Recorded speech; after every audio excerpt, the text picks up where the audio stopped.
everyone. Thanks for taking the time and joining us today. My name's Alice, and as you may already know from our previous webinars, I'll be kicking things off for us today. So as usual, just a few housekeeping items before we start. First off, don't worry about taking notes. We'll be emailing you the webinar recording and slides so you can watch or rewatch at your leisure. Also, please feel free to ask questions. You can see the Q&A button at the bottom of the screen, so you can submit questions anytime during the presentation. We'll do our best to answer them during the Q&A period. We've also had a few questions submitted during the registration time, so we'll also try to get through those as well. And to get started, our presenter today is Wider Funnel's founder and CEO, Chris Goward. He believes that great ideas should be tested to prove their value. He's the mastermind between the popular lift model and the infinity experimentation process. He also wrote the best-selling book, You Should Test That. So I will pass it off to Chris to get started.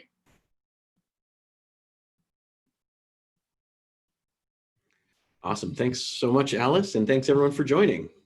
We have an interesting topic today that I'm excited about, which is how subscription businesses are succeeding today using experimentation and behavioral design. I'm going to share some insights we've learned from some experiments and best practices that we're seeing in some of the leading organizations and some of the trends. So I'm going to kick off with a few trends and things that we've discovered. We did some research in this month actually, partnered with Chameleon, which is a great optimization, experimentation, and personalization tool, and found that this was consumer research, and we found, sort of unsurprisingly, I guess, that more consumers are online now due to this pandemic lockdown, and they're looking for your services in all kinds of areas. They have to meet their needs some way, even though the country is reopening in some ways. A lot of people are still at home, and they're using the web to find the information they need and the services they need. So they're available right now for you to capture this relationship with them. But if the experience that they have with your digital experience isn't great, if it doesn't meet their expectations, they'll buy from your competitors. 73% say that they will buy from brands, more from brands that have offered a good online experience and less from brands that have not. And that's why the best organizations that are having success are those that are optimizing their experiences. We know from research from Forrester that insight-driven businesses that have experimentation at their core grow 8 times faster than GDP. So we're seeing the pattern that experimentation is a core competency for market leaders. This is not even in dispute today. But the question is, how do you get consistent and great results from your program? And that's where we come in to share some information today on how to do that. So Wider Funnel, just for those of you who aren't aware of who we are an experimentation enablement company. We're a behavioral design company. We design great experiences that work, that are proven to work through rigorous experimentation systems. And we work with some of the great brands. We're really proud to work with a lot of leading companies that you'll recognize, and many of them are running subscription businesses. And so what we want to drill into today is what we're learning from the subscription businesses and how they're achieving success. So I'm going to show you a few examples, a couple case studies, as well as insights. We actually tapped into our database in the last week and looked at all of the experiments that have been run through our global network of experimentation and looked specifically at subscription. So to find subscription trends, and we looked at around 2,000 experiments to find the trends, and found that from our work, 53.9% of experiments in subscription business model were achieved conclusive results. 36.5% of them were wins, 17.5% were losses, adding up to, I consider both wins and losses to be successes because we've learned something. And then the rest, you'll see 46% were inconclusive, where the test did not have significant learning. What was really interesting is then we drilled into what actually was working, and we're able to see patterns across what was tested, as well as different psychological triggers, different types of levers that are available for marketing and choice architecture, which I'll share with you about in a little bit. And what we saw in the win rate by variable is some really outstanding areas here where you can see navigation and images or videos popping out as very likely to be winning results. And of course, all of this depends on the starting point, right?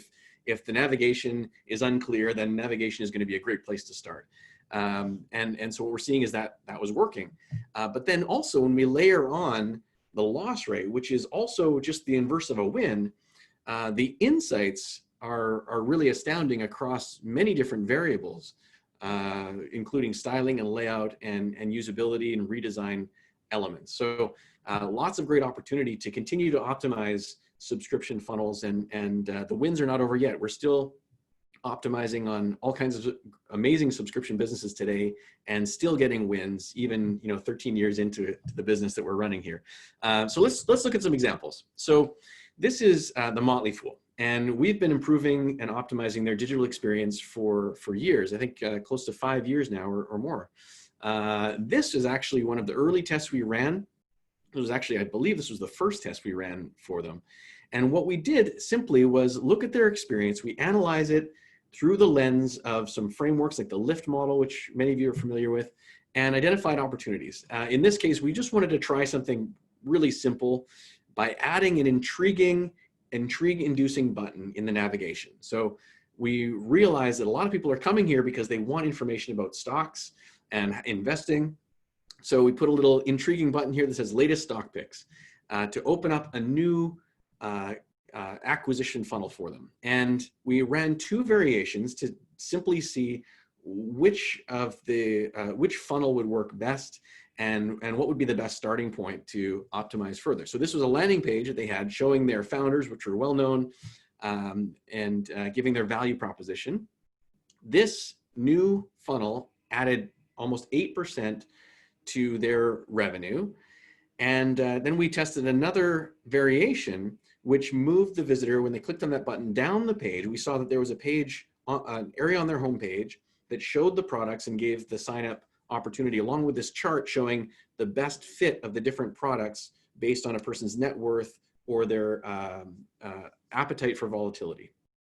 And what was really cool here, first win out of the gate, showed nearly a 12% lift in their revenue. And so this really got people's attention in the organization, realizing that, man, there's a lot of opportunity within experimentation, and in the last 5 years, of course, we've continued to show these kinds of wins and get amazing insights, most importantly, about the customers and how to create satisfaction with them. So what was interesting about this is now that we've actually, so this test wasn't designed in order to understand why each of these things worked. And this is important to understand, that I want you to get across to you today, is that how you design an experiment must be intentional in order to get the best results. The intention of this experiment was to test a nav button and to see if it would create a new acquisition funnel. And it did remarkably well. So now we could focus on the area of persuasion, right? We created some intrigue in the customer experience with that button. Now the next step had to do a lot of hard work to create persuasion that this was the right thing for them to sign up for, to get advice about investing. So we created a baseline acquisition path. We could optimize from there by designing experiments with isolations to understand important questions that needed to be answered about that customer experience. So in the next round, we were able to isolate variations. So what I'm getting at here is what's called design of experiments.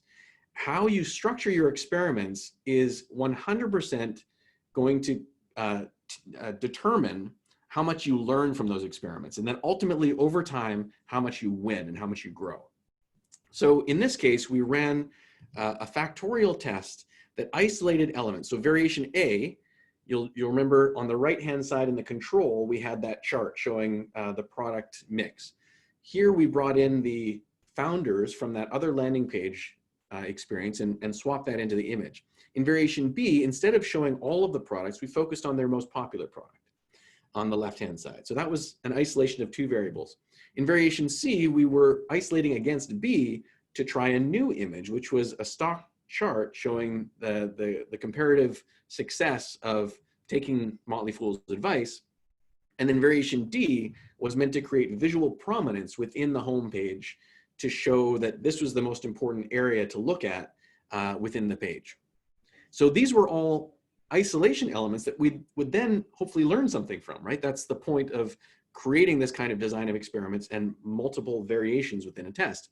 What we found, you might think, unfortunately, all of them, none of them had wins, right? So 3 of them you can see had losses, actually, reducing subscription and revenue by, you know, up to almost 19%, and variation D really showing inconclusive results. Now, I consider losses actually wins. I consider losses to be something we've learned, because it's really just the inverse of a win. And we've learned something here that's important.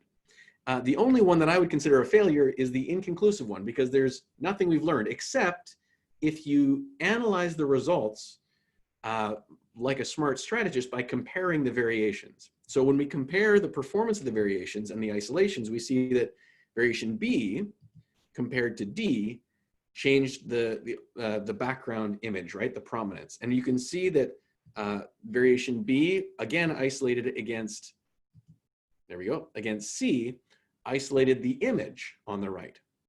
And so by comparing the relative performance of each of these groups of variations, we can see actually there's a calculated conversion rate lift of 19 and 23%, comparing those isolations. Now, that's not an actual live test result, but this is how we can create what we call variable cluster tests, and fractional factorial tests. Fractional factorial tests are designed so that you don't have to test all of the many variations of combinations, but can design the experiment so that you learn things that weren't even tested. So now we can take these insights and apply them to this control page where we have not got a win, but we got an insight. And now we can design experiments to take those insights by creating, first of all, swapping in the new color that we saw calculated to lift, so we can predict it will create a lift. And then by bringing in the insight that we can't just focus on one of the products, as some of the losing variations did, but we have to represent all of the products. And we found a new design way of doing that, as well as bringing in the stock chart, which won. And then another variation, which again tried to isolate against variation B with this chart by showing specific stock recommendations that the Motley Fool had made. So this is how we design experiments to continuously iterate on insights and continually strive for growth. And of course, building on what we're pretty confident in, because we calculated the performance, we were actually able to show a real live win of, in this case, variation B was the winner with just over 14% of subscription increase. And now remember, that was in addition to the previous 12% lift by creating this new subscription funnel. So amazing series of results, and it continued to this day. We've run hundreds of tests now over the last 5 years and continue to get these kind of results. And so what you should take away from this is that what you need is not just experimentation. You need a structured experimentation process with a rigorous design of experiments built in that learns from itself and continues to optimize that subscription experience.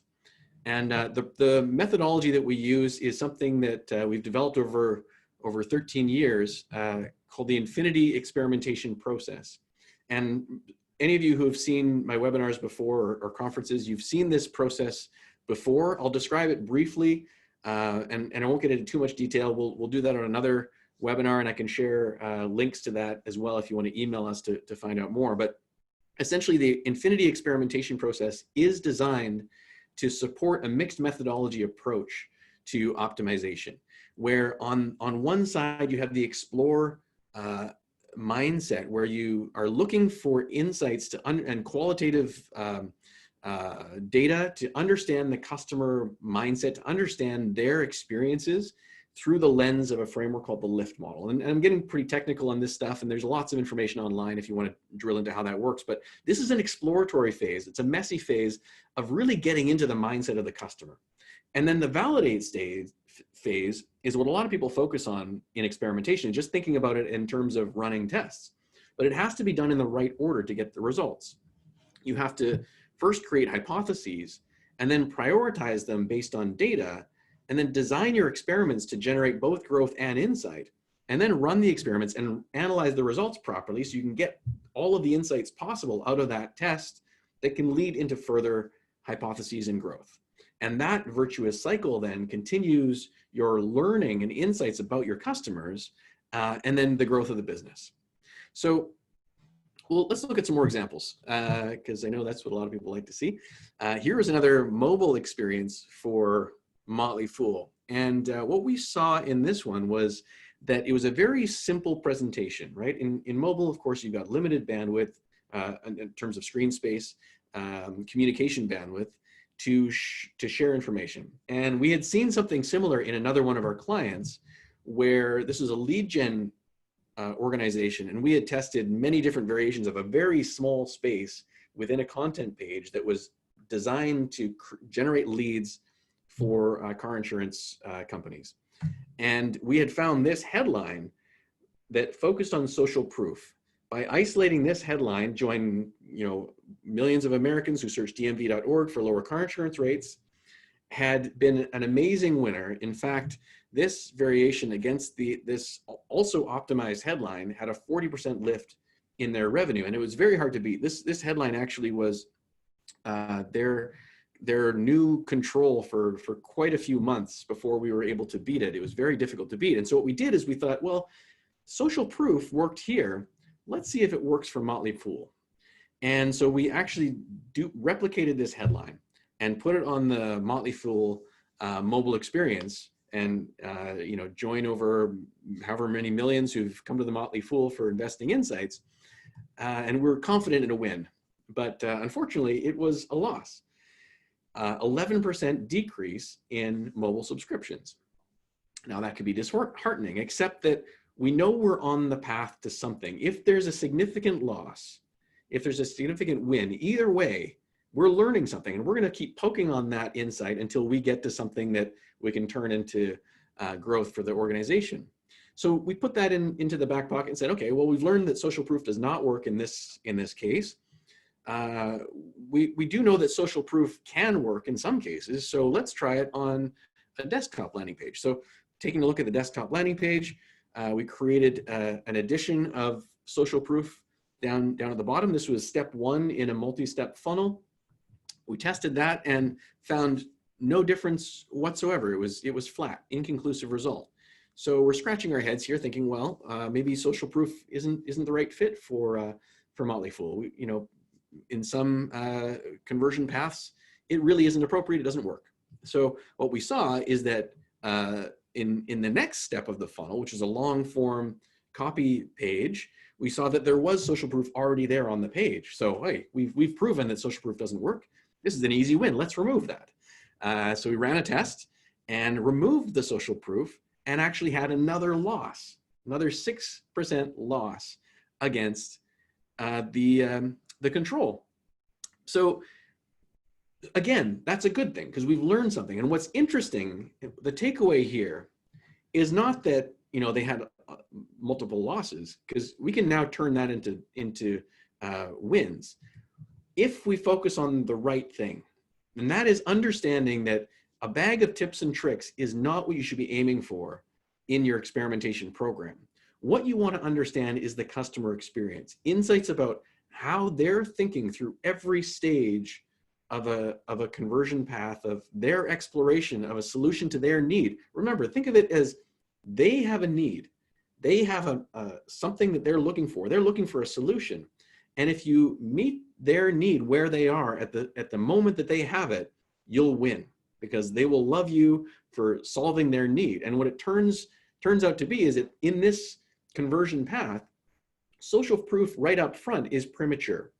And in fact, it gives away too much about what the end result is. What we're doing is sharing information that there's a lot of education that's needed throughout that path. And it's only appropriate to show social proof near the end of that funnel in this case. Now, your case will be completely different, and you have to understand through experimentation, what's the experience that your customers are having as they're solving their needs and searching for solutions, and how you can provide that.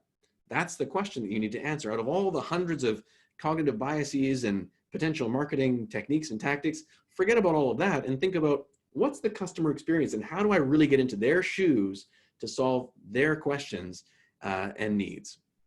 So let's look at another example. This is HP Instant Ink, and we've been working with them also for around 5 years to optimize all areas within their acquisition funnel, as well as within product, of optimizing the experience of getting into the product itself. So for those of you who aren't familiar with HP Instant Ink, it's a great service where when you buy the printer, you can sign up for Instant Ink from HP, where your printer actually communicates with HP and tells the status of the ink and when you're running low, and automatically ships replacement to you based on your printing volume and needs. And you actually save a lot of money by using Instant Ink that way. So within we've been optimizing within the landing page and website experience for acquisition and information, as well as within the printer setup. So the goal was to increase HP Instant Ink signups and retention within the printer setup. So we created over the last 5 years a full service outsourced experimentation program for them. And I'll show you a really interesting insight here. This was within the printer setup subscription where, 2 steps of the sign up, you see the value proposition, right? Save up to 50% on ink and never run it again, a strong value proposition. And as you're setting up your printer, you have the option to to activate this or not activate it and just go ahead and get ink the way you normally do. And what's important to understand here is that this is a complete change in the buying habits for ink for most people, right? Most people, when they're buying a printer, they're used to just picking up more ink when they do their weekly shopping or their Costco run or whatever it is.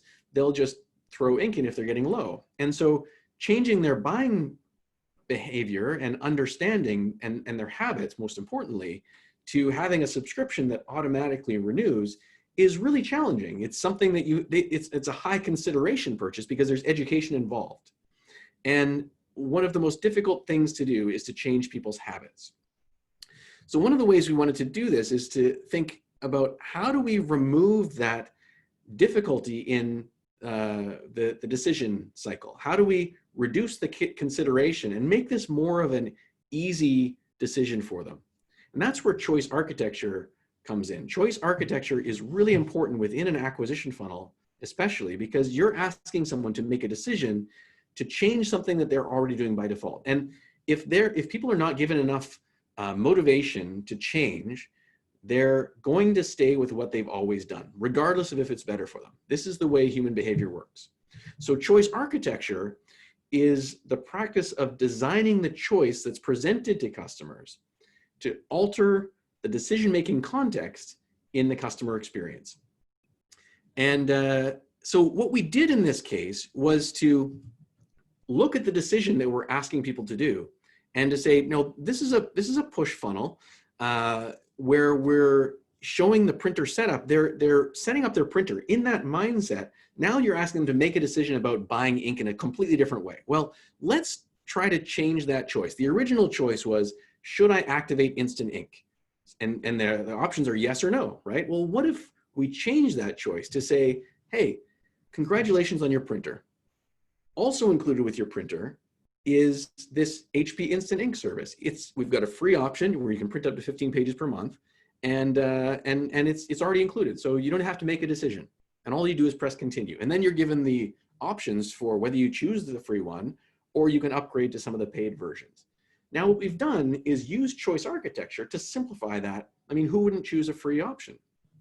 And by testing that design, it was true. We more than doubled Instant Ink signups, adding massive amounts of value to the HP business. So that's a huge win, but there's a slight catch.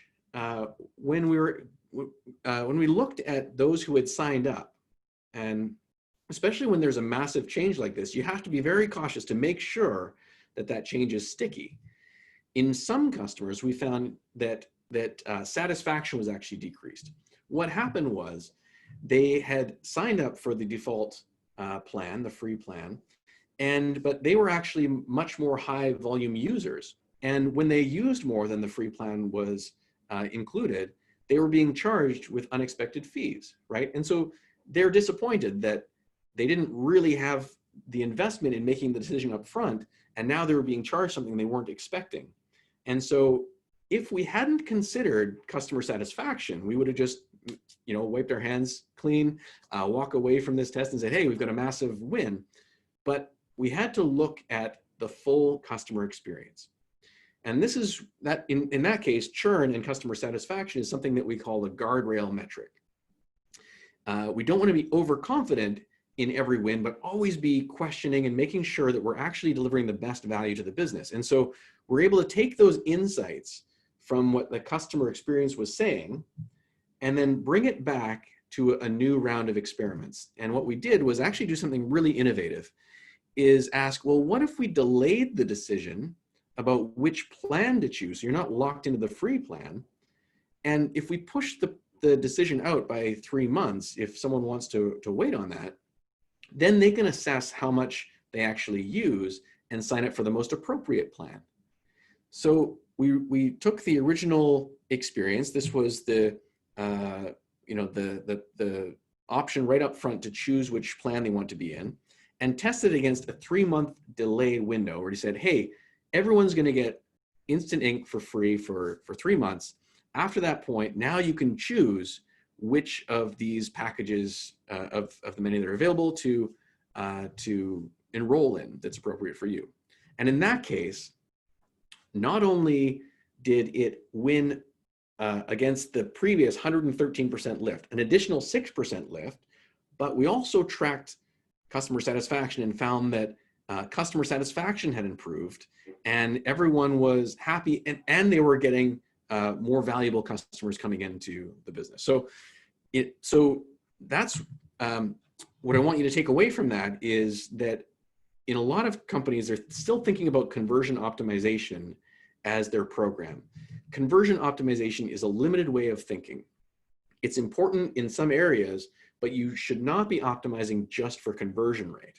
You need to be thinking far beyond just the number of people signing up for your subscription. You need to be thinking about your revenue per customer. What package are they signing up for? And what's the most appropriate for them? You need to be looking at your churn or your net cash rate after your churn, maybe your satisfaction or your NPS scores, and ultimately your total lifetime value, or maybe it's average revenue per visitor, whatever it is for your business model. You need to be thinking about how to create a comprehensive experimentation evaluation metric. We had an example recently where we had a client that, well, not recent, but at one point, who insisted, and they were in a subscription model, they insisted that their success metric was a click on the sign up button. And the business was set up this way. The business had been designed to create this kind of incentive.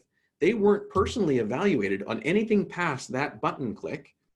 And so therefore they weren't concerned whether people actually completed the subscription, never mind whether they were satisfied or they were, a high value customer or they retained. One of the biggest mistakes organizations make is to create perverse incentives, I call them, where creating an incentive in one area creates a problem in another area. This is a common problem with sales and marketing teams, right? Marketing is incentivized on generating leads to the sales team, and sales is incentivized on creating revenue. And so they all start pointing at each other. Marketing starts pointing at sales saying, hey, you're not closing the leads we send you. And sales is saying, hey, you're sending us, terrible leads. And so we can't close anything. And so that's how this thing developed called, MQL and SQL, right? Marketing qualified leads and sales qualified leads. And that's ridiculous. There should never be two definitions of a lead, but that's the result of industry-wide metrics problems in organizations and in department setup. So you can avoid this by creating one definition for things that are important. And so what you need to do is look at how do you create one metric that can tell you the success of all the activities in your organization. So for example, with one of our clients, when someone signs up, and we know that for the subscription, we know that they have a 30-day opt-out, right? A free opt-out or cancellation.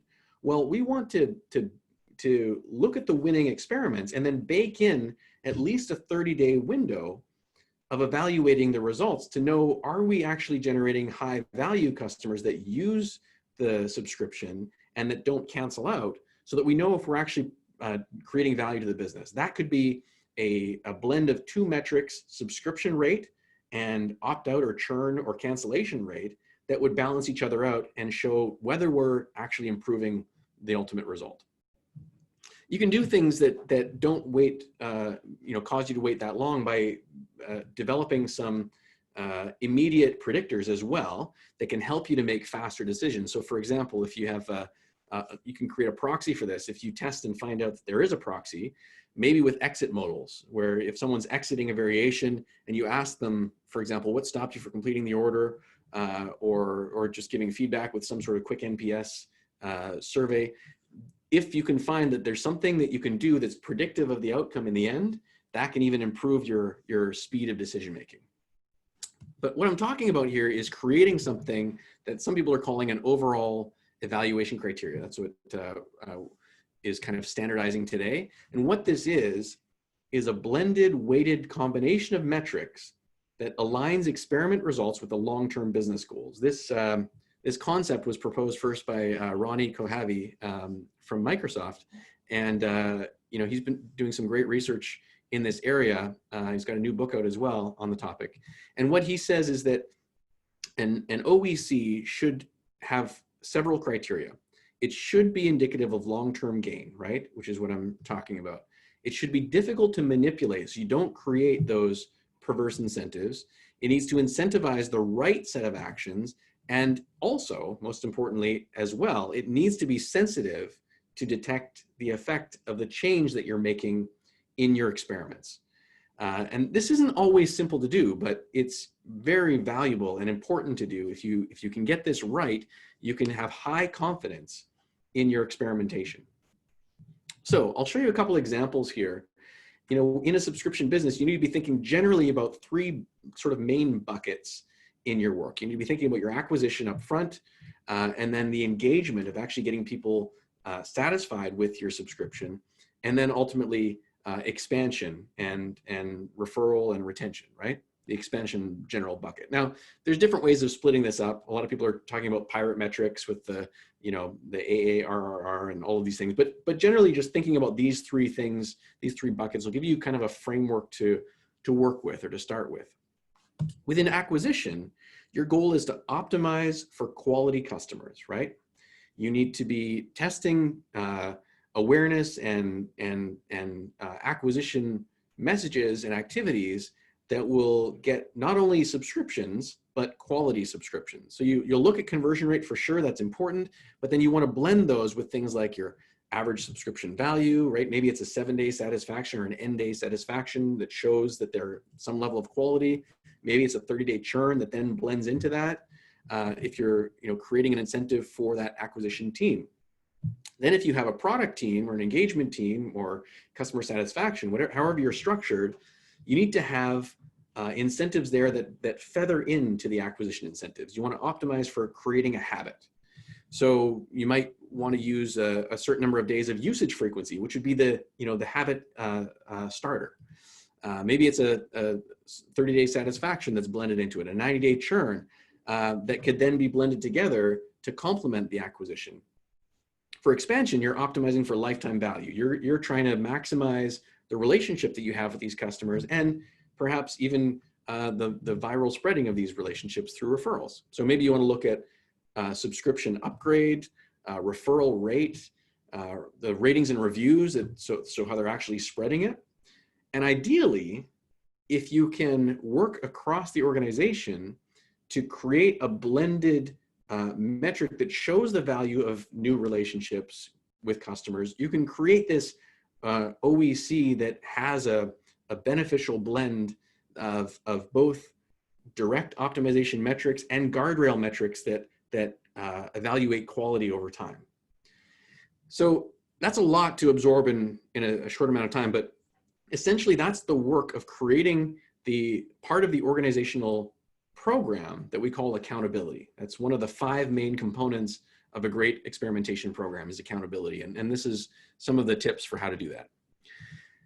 So in addition to experimentation level metrics, you also need to develop comprehensive program evaluation metrics. So not just thinking about the experiments themselves and individual wins, but how do you evaluate whether you're getting great results from your investment in behavioral design and experimentation, right? So that's where you have to take a step back, take a high level view of you're building a team for running experimentation, or you're democratizing experimentation. How do you evaluate the results of your company overall? A lot of people are talking about productivity metrics, and there's a lot of people talking about velocity of your experiments. And that's kind of the baseline. That's your entry point, but that's not the most important. It's kind of like conversion rate in the early days. If you're just looking at your experimentation velocity, fine, that's one thing, but anyone can goose those metrics by running really inconsequential tests that don't get results. So that's, again, creating a perverse incentive. How do you create a great program? You want to balance out 3 areas of your program metrics. One is your productivity metrics. The other is your quality metrics, where you might be looking at something like actionable rate, which is the proportion of experiments that produce actionable results. So again, that's back to I showed you wider funnels actionable rate when we saw the metrics for a subscription industry up at the front, the win plus losses. Those are actionable. The hard code rate might be the percentage of conclusive experiments that end up into your actual code base, whether it's in your marketing or product code. And then you want to look at impact metrics. So your uncovered revenue ratio is the calculation of how much revenue your experiments are actually showing to deliver additionally for all of your activities. And then test coverage is also important. So essentially showing how much of your traffic is wasted that don't have experiments running. Your goal should be to have every single customer touch point included in some kind of experiment, so that you're not wasting your scarce traffic and you're always learning something about their experience. And by creating a blend of these kind of metrics, and there's different metrics you can use. These are just examples of the categories of the metrics that might work for your organization. Then you can create a dashboard that's actually showing over time, every month, how your team is performing on these kind of metrics. We've been doing this for quite a long time, and we've actually developed a tool that we use internally. We have been for quite a while, called LiftMap. And what it does is it shows a dashboard for all of our clients of the program metrics as well as the experiment level metrics, so we can have a pulse on how the experimentation program is going.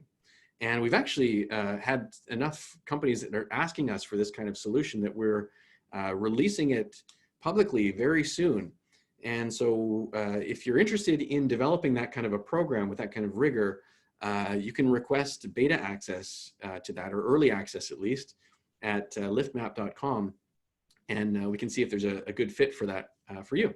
The ultimate goal of all of this is to create a mature, sophisticated, high-performance experimentation program that consistently delivers insights and growth for the business, and proves its value through understanding of your customers and ROI and all of the great metrics that every organization is striving for. We've been doing research in this area for many years and have identified 5 distinct levels of experimentation maturity within organizations, from 1 to 5. And really the goal of an experimentation leader is to move your organization consistently up the maturity ladder to become one of those leading organizations in the world that's constantly creating value through thousands of experiments and making confident business decisions, whether it's in design or marketing or product or innovation, using experimentation. And I'll give you the hint, and I'm not going to get into a lot of detail here again, because we don't have time to do all of it at one session, but there are 5 components that I mentioned earlier to creating a great experimentation program. In a subscription business, we've seen this over time in many companies. The first is the process. It's the way people coordinate their efforts And I mentioned the infinity experimentation process. That's one visual of how that works. There's a lot more detail to creating that as well, and how the workflow is designed intentionally to create the best results. Accountability is how the program is measured. We've talked a lot about that today, creating the right kind of experiment level as well as program level metrics, and having things like RACI documents, the knowing who's responsible for what. The shared beliefs in terms of culture that support experimentation principles. So educating the team and educating the whole company about how to make decisions with high confidence using experiments. Having the right talent in expertise to and the capacity to run the experiments you need. And then finally, technology, which often, especially in North America, is where a lot of people start with. A lot of companies look for technology to solve their problems and then ignore the other four components that are just as important. And that's why we have technology last, is not because it's not important, it's very important, but it's often what people have way too much of, is technology, and they're not using it to its capacity. So technology is meant to be an enabler, but without the right process, accountability, culture, and expertise, it's not going to be used properly. And so how you want to look at this is through, something called the theory of constraints, where each of these 5 components has a certain level of maturity in your organization. And one of them invariably is going to be your biggest constraint. So for example, in this, you've got potential ideas at the top and then validated ideas at the bottom. And in this case, maybe expertise is the biggest constraint. And so the goal right now in this area of the program should be to improve that expertise constraint. Once you've done that, that widens out, and now you can focus on the next immediate opportunity for improvement, which in this case might be process, right? There might be some inefficiencies that are happening in the process. And then, so you want to improve that to continuously widen and upgrade your program up the ladder of optimization success. So, that's the overall goal that I'll leave with you. A few trends, examples, some ideas that you can take back to your organization today. And then I'm going to show you something else you can take away from today. And, I'll show you the outcome of this kind of a program. For example, from HP saying that the pace at which we're able to do complicated tests is amazing now that we've enabled this kind of a program over the years. Motley Fool says, it's important to have fun with who you're working with as well. Says that with Wider Funnel, he feels like he's having a conversation with colleagues, not an agency, and that's really how we approach everything. Envoy says that Wider Funnel helps them build out the overarching program the right way from the beginning, so they don't have to learn from making mistakes. And then Dollar Shave Club said that right from the beginning they realized they couldn't afford to walk away from Wider Funnel. And actually, we've got more examples from Dollar Shave Club that I can share with you.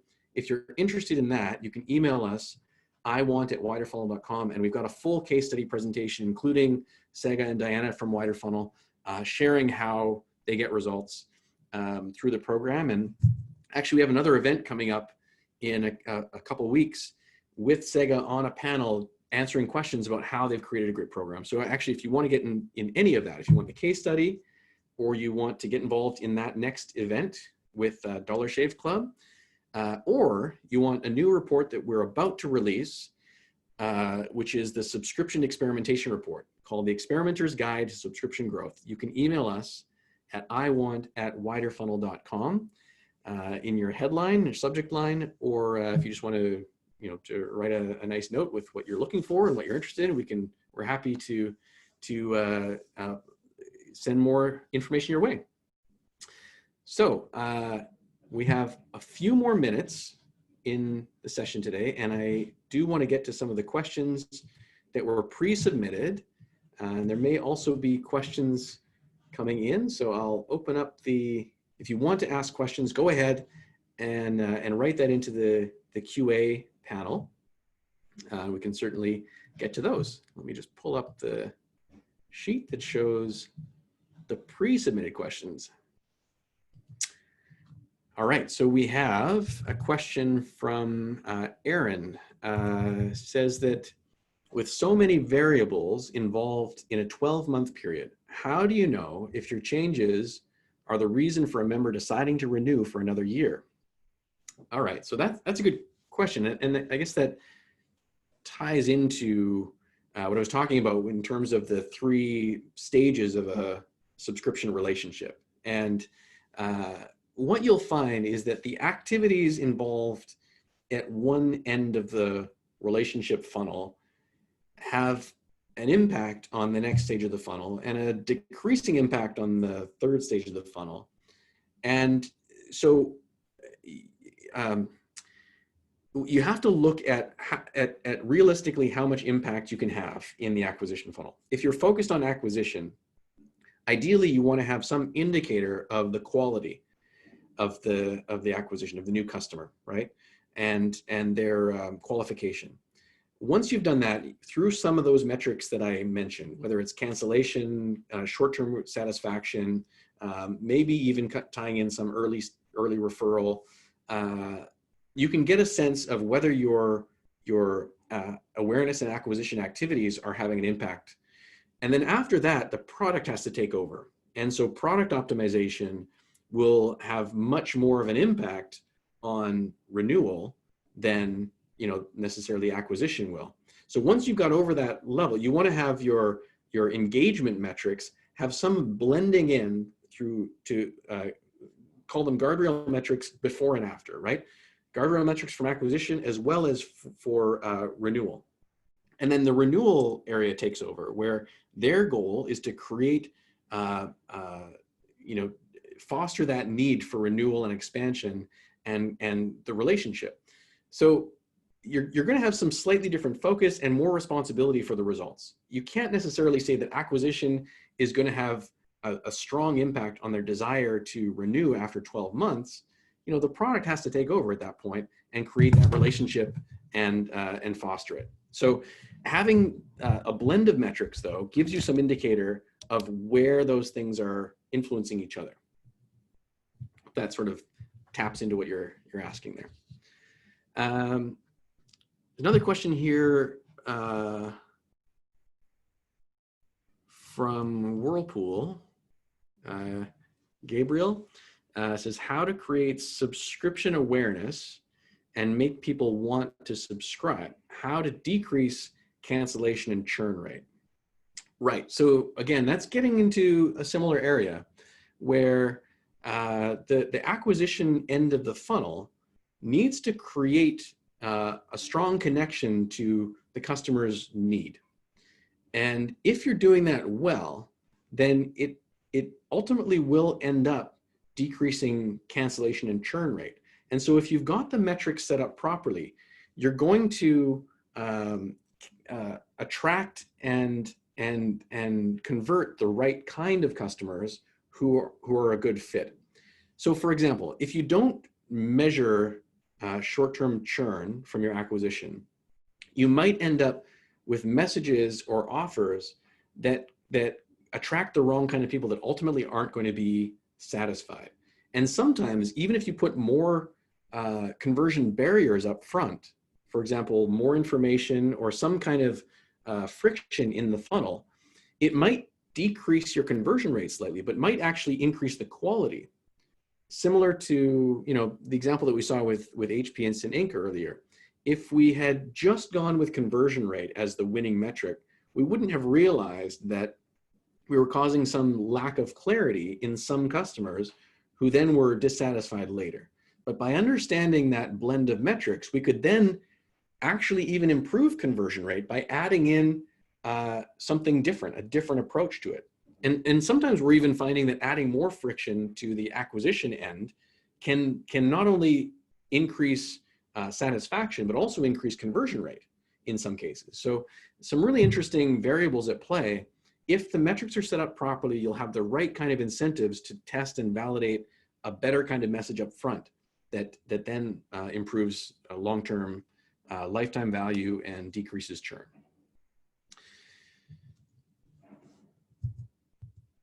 All right, so another question here from Leonardo.